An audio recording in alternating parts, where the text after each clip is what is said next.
ఇప్పుడు అటువంటి సంఘటన జరిగినప్పుడు నిజంగా చట్టం ఏమైనా అటువంటి పెద్ద పెద్ద మీటింగ్స్లోనో పెద్ద పెద్ద దీంట్లో ఏదైనా ఒక అనుకోని అపశృతి జరిగినప్పుడు ఆ అపశృతికో ఆ ప్రమాద సంఘటనకో ఆ యొక్క ముఖ్య అతిథినే బాధ్యత వహించాలి, ఆయన్నే చట్టం శిక్షించాలని భారత చట్టాలు చెబుతున్నదే నిజమైతే మరి గతంలో చంద్రబాబు నాయుడు గారు నాటి ప్లస్ నేటి ముఖ్యమంత్రిగా ఉన్నటువంటి ఆయన అందరికీ తెలుసు, సీనియర్ నాయకుడు ఆయన 40 ఏళ్ళ ఇండస్ట్రీ.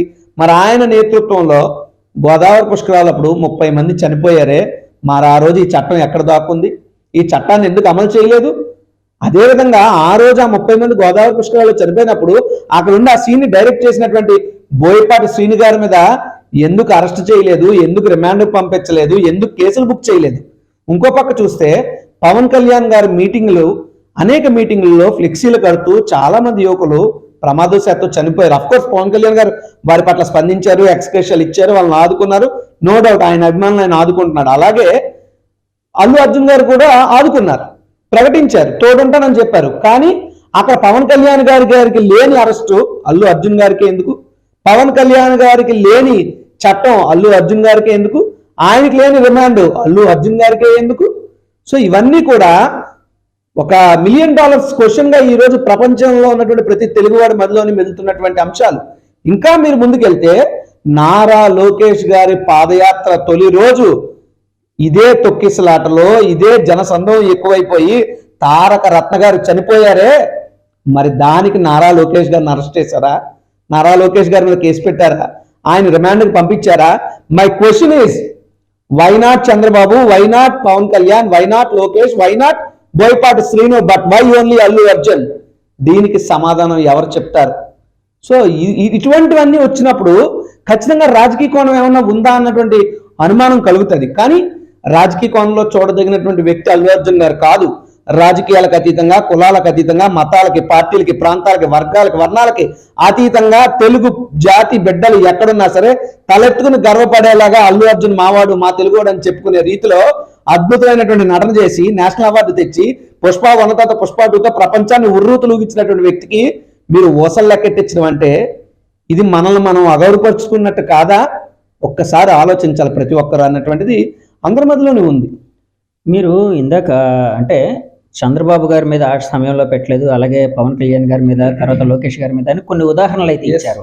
కానీ యాక్చువల్గా మన ఆంధ్ర రాజకీయాలకి అంటే ఇప్పుడు తెలంగాణ పోలీసులు అరెస్ట్ చేశారు, తెలంగాణ ప్రభుత్వం ఇనిషియేషన్ తీసుకుంది. ఇందాక రేవంత్ రెడ్డి గారు ఢిల్లీలో మీడియా వారితో మాట్లాడుతూ ఒక మాట అన్నారు. అంటే తెలంగాణ ముఖ్యమంత్రి రేవంత్ రెడ్డి గారు, ఈ అరెస్ట్తో నాకు ఎలాంటి సంబంధం లేదు, నేను ఇనిషియేషన్ ఏం తీసుకోలేదు, ఏం చేయలేదు, చట్టం తన పని చేసుకుపోయింది. పోలీసులు ఏదైతే అక్కడ అరెస్టులు ఉన్నాయో అంటే అంతకుముందు సంధ్య థియేటర్ అంటే ఇదంతా అంత ఎలాబొరేటెడ్గా చెప్పలేదు, కానీ ఆయన చెప్పిన విషయం అయితే అది. అక్కడ అరెస్టులు వాళ్ళ చట్టాలకి వాళ్ళ రూల్స్కి అనుగుణంగా చేశారు, దీంతో సంబంధం లేదని చెప్పారు. ఇప్పుడు మీరు యాక్చువల్గా అల్లు అర్జున్ గారి అరెస్ట్ని యాక్చువల్గా మీరంతా ఖండిస్తున్నారో అదంతా ఖండించాల్సిన విషయం అందరూ కూడా. కానీ దీన్ని ఆంధ్ర రాజకీయాలకి లింకప్ చేస్తున్నారు కదా, అది తెలంగాణ రాజకీయం కదా, ఎందుకు? ఇప్పుడు నేను ఆంధ్రుడిని, మేము ఆంధ్రాలో వాళ్ళం, తెలంగాణ రాష్ట్రానికి చెందిన వ్యక్తులు ఉంటే వాళ్ళని తెలంగాణ వారు అంటాం, బట్ కంబైన్గా మనందరం తెలుగువారు. అయితే మీరు గమనిస్తే కేటీఆర్ గారు పెట్టిన ట్వీట్లో రేవంత్ రెడ్డి గారికి సంబంధించినటువంటి జరిగినటువంటి ఒక సభలో కూడా ఒకరిద్దరు చనిపోయినటువంటి సంఘటనలు అప్పుడు జరిగినాయి అని చెప్పి ఆయన కోట్ చేశాడు. హైడ్రా విషయం కూడా హైడ్రా విషయంలో కొంతమంది చనిపోయారు, రేవంత్ గారిని అరెస్ట్ చేశారు. ఎస్. సో అక్కడ ఆ తెలంగాణ రాష్ట్రం కాబట్టి ఇప్పుడు నేను ఆంధ్రా వాడిని అని చెప్పేసి నేనేం అల్లు అర్జున్ గారి సినిమా చూడటమే మానేలేదు కదా. అదే చెప్తున్నాను, అల్లు అర్జున్ గారు is nowhere connected with politics of the regions irrespective of caste, creed, religion and sex. Allu Arjun is a national wide iconic star. ఆయన గురించి మాట్లాడుతున్నప్పుడు ఇక్కడ జరిగినటువంటి కేసు లాస్ ని ఎగ్జాంపుల్ గా కోట్ చేశాను. నా ఉద్దేశం అప్పుడు చంద్రబాబుని అరెస్ట్ చేయాలి, ఆ పవన్ కళ్యాణ్ లోకేష్ అరెస్ట్ చేయాలని కాదు. వాళ్ళ అరెస్ట్ జరగలేనప్పుడు ఈయన అరెస్ట్ కూడా జరగకూడదు కదా. ఒకవేళ ఈయన అరెస్ట్ జరిగితే అది జరగాలి కదా. Then this is happening, why not that అని చెప్పి నా ప్రశ్న తప్పితే ఇదంతా కూడా ఒక ఆలోచన రేకెత్తిస్తుంది. దీన్ని రాజకీయ కోణంలో మాట్లాడటం అనే ఉద్దేశం అది ముమ్మాటికి కాదు. బట్ అల్లు అర్జున్ గారికి జరిగింది మాత్రం అన్యాయం అని చెప్పడం నా ఉద్దేశం. మీరు రాజకీయ కోణంలో మాట్లాడడం మీ ఉద్దేశం కాదంటున్నా కూడా బయట వినిపిస్తున్న విషయం ఏంటంటే అండి, యాక్చువల్గా వైసీపీ అల్లు అర్జున్ గారిని ఓన్ చేసుకుంటూ ఉంది. తమ అభిమానిగా లేకపోతే తమ సపోర్టర్గా ఎందుకంటే ఈ మధ్య పుష్ప 2 రిలీజ్ విషయంలోని కొన్ని చోట్ల ఫ్లెక్సీల్లో అల్లు అర్జున్ గారితో పాటు మీ ఎక్స్ సీఎం గారు మీ నాయకుడు అధినాయకుడు జగన్ గారి ఫోటోలు కూడా పెట్టడం ఇవన్నీ జరిగాయి. సో ఆయన కంగ్రాచులేట్ చేస్తూ ఇలాగా. సో చాలా మంది అంటే వైసీపీ వారు అల్లు అర్జున్ని తమవాడుగా అనుకుంటున్నారు అని బయట అయితే వినిపిస్తుంది. అలాంటిది ఏమైనా ఉందంటారా? అంటే మీకు ఒకటి అంటే అలాంటిది ఏమైనా ఉండబట్టే మీరు ఇలా స్పందిస్తున్నారా? ఇప్పుడు శిల్పా రవిచంద్ర కిషోర్ రెడ్డి గారు అని చెప్పి మా నాయకులు నంద్యాలకు సంబంధించిన శిల్పా రవి గారితో కూడా నాకు అత్యంత సన్నిహిత సంబంధాలు ఉన్నాయి. శిల్పా రవి గారు అల్లు అర్జున్ గారు ఫ్యామిలీ ఫ్రెండ్స్, లైక్ వాళ్ళ మిసెస్ వాళ్ళు, అది వాళ్ళ స్నేహబంధానికి ప్రతిరూపం, రాజకీయానికి కాదు. కాదండి, నేను అంటుంది అది కాదు. అంటే అల్లు అర్జున్ గారికి రాజకీయాలతో సంబంధం లేదు, కానీ వైసీపీ నాయకులు అల్లు అర్జున్ గారిని తమ వాడిగా ఓన్ చేసుకుంటున్నారా అని.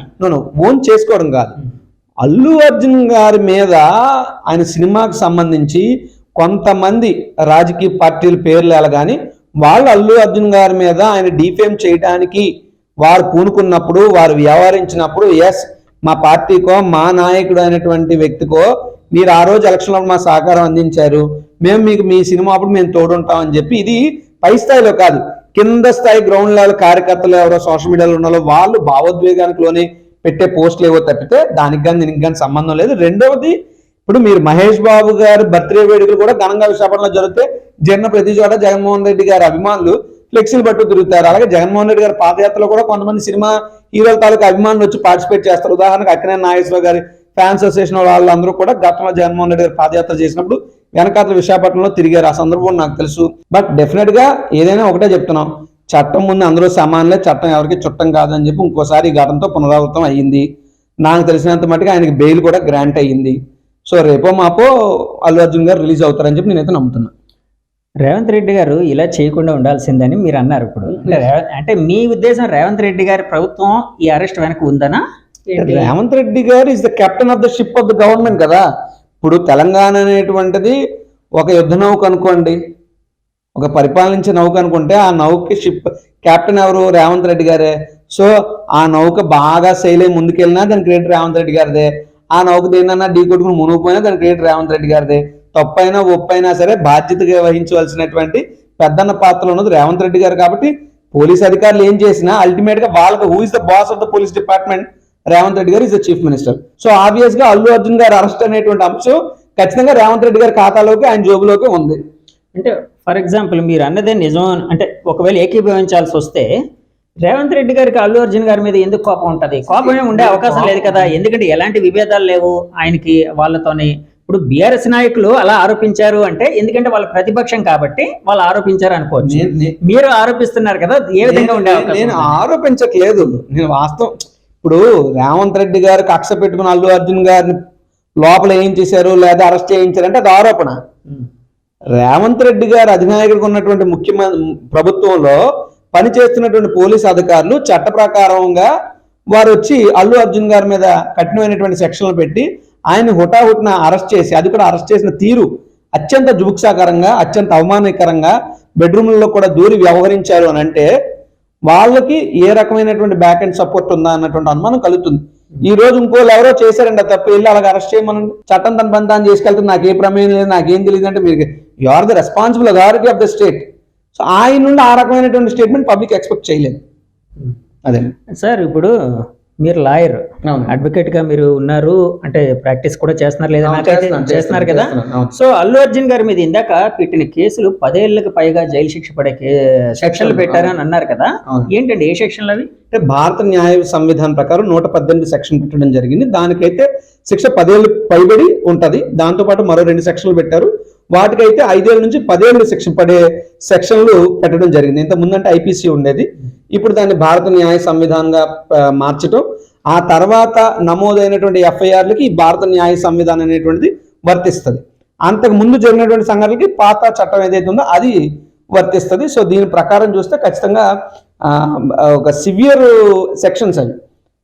ఒక రకంగా చెప్పాలి నాన్ బెయిలబుల్ సెక్షన్. జనరల్గా ఇటువంటి సెక్షన్స్లో ఏమన్నా అయితే 7 ఏళ్ల కన్నా జైలు శిక్ష తక్కువ పడేటటువంటి సెక్షన్లు పెడితే దానికి స్టేషన్ బెయిల్ 41A నోటీస్ ఇచ్చి సదరు అక్యూజ్డ్ని పంపించేస్తారు, బెయిల్ ఇచ్చి, స్టేషన్ బెయిల్ ఇచ్చి. అంతకన్నా ఎక్కువ శిక్ష పడే సెక్షన్లు పెడితే దానికి ఖచ్చితంగా రిమాండ్ చేస్తారు. రిమాండ్ అనంతరం కోర్టులో బెయిల్ అప్లై చేసుకోవాల్సినటువంటి పరిస్థితి ఉంటుంది. కొన్ని సందర్భాల్లో ఆ సెక్షన్లు పెట్టినా జడ్జి గారి ముందు హాజరుపరిచినప్పుడు జడ్జి గారి ఇష్టం, వారు బెయిల్ ఇస్తారా, యాంటిసిపేటరీ బెయిల్ శాంక్షన్ చేస్తారా, లేదా రిమాండ్ చెప్తారా అన్నటువంటి జడ్జి గారు అత్యున్నతమైనటువంటి న్యాయస్థానం న్యాయమూర్తి గారి నిర్ణయం మేరకు అది ఉంటుంది. సార్ పుష్ప చూసారా మీరు? చూసానండి. ఎలా అనిపించింది? బాగుంది, సినిమా బాగుంది. అందులో ఆ జాతర సీన్ దగ్గర ఆయన యాక్టింగ్ సూపర్, చాలా బాగా చేశారు యాక్టింగ్. అదే పుష్ప 2 పుష్ప 2నే, పుష్ప 2 ద రూల్. అల్లు అర్జున్ గారికి ఏం సంబంధం? ఇప్పుడు ఆయన ఒక హీరోగా వచ్చాడు అంటే అక్కడ ఉండే సెక్యూరిటీ అంతా అక్కడ యాజమాన్యం లేకపోతే పోలీస్ ఫోర్స్ ఇలాంటి వాళ్ళు కదా చూసుకుంటారు. మా హీరో ఇంటెన్షనల్గా చేసింది ఏముంది ఇందులోని, ఆయన మామూలుగా వచ్చాడు, అనుకోకుండా జరిగిన యాక్సిడెంట్ ఇది అని అంటూ ఉన్నారు. దీన్ని ఒక అంటే పొలిటీషియన్గా పక్కన పెట్టేస్తే, పొలిటీషియన్గా కాకుండా ఒక కామన్ పబ్లిక్గా మీరు చూడాల్సి వస్తే ఏ విధంగా అనుకుంటున్నారు మీరు? Sir, as a common man, ఒక కామన్ పబ్లిక్గా ఆలోచిస్తే పోలీసుల వైఫల్యం ఉందా, యాజమాన్యం సరిగ్గా పట్టించుకోలేదన్న అనుమానాలు కలుగుతాయి. అదేవిధంగా సినిమాలకి, ఎస్పెషల్లీ సినిమా డే 1 వెళ్ళటం ఒక ఎత్తు అయితే, బెనిఫిట్ షోలు లేదా రిలీజులు ఇటువంటి వాటికి వెళ్ళేటప్పుడు మనం కూడా వ్యక్తిగతంగా చాలా జాగ్రత్తలు ఈరోజు అల్లు అర్జున్ గారైనా, యాజమాన్యం అయినా, పోలీసు వారైనా, మీరైనా, నేనైనా మనం తల కింద పెట్టి కాళ్ళు పైకెట్టి తపస్సు చేసినా సరే మనం ఆ ప్రాణాన్ని తీసుకురాగలమా? ఆ బాల్యంలో ఉన్నటువంటి బాబుకి ఆ తల్లి తాలూకా ఆప్యాయతను మనం అందించగలమా? లేదు కదా. సో ఒక ప్రాణం పోవటం అంటే ఒకరి జీవితం మొత్తం నాశనం అవటమే, నో డౌట్. సో ఇంత బాధాకరమైనటువంటి సంఘటన కారకులు ఎవరు అనేటటువంటిది ఒకటైతే, ఆ పరిస్థితులు ఏంటనేటువంటివి కూడా మనం ఆలోచించాలి. సో అటువంటి కోణంలో రకరకాల వాదనలు వినిపిస్తున్నాయి. ఈరోజు తప్పు జరిగిన తర్వాత ఎవరు వాళ్ళ మీద ఇది మా వల్ల తప్పు జరిగిందని ఒప్పుకునే పరిస్థితులు నేటి సమాజంలో లేవు.